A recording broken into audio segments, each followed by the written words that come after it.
Well, we've just reached this ceasefire, which is both welcome and I think there'll be a sense of real relief. There certainly is across the region and for the United Kingdom. But there's work to do, and I'm here in Saudi Arabia and neighbouring countries now to carry out that work in support of what we're all seeking, which is that this ceasefire should be not a temporary ceasefire, but a permanent ceasefire.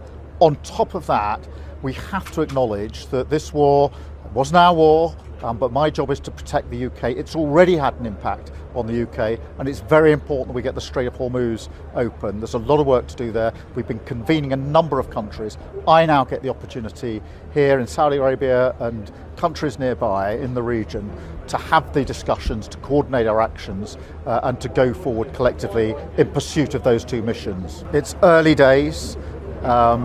There is a real sense, I think, of relief. You could feel it at the base here in Saudi Arabia. For 39 days, they've been acting in our collective self-defence. You can feel the relief.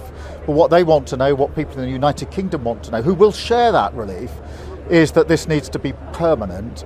And it's our job to work with other countries in the region, not only on the cessation of hostilities, but also on opening the Strait of Hormuz, because the impact on our energy prices, you can see it on a daily basis over the last 39 days. It's our job to make sure that the Strait is open, that we're able to get the energy that the world needs out and stabilise the prices back in the United Kingdom. So I say, we're not getting drawn into this war. We've always acted in collective self-defence, but my job is to protect the UK lives, of course, which is what we've been doing here from this base, but also to protect our interests. And it's in our interests, our national interest, to get the Strait of Hormuz open.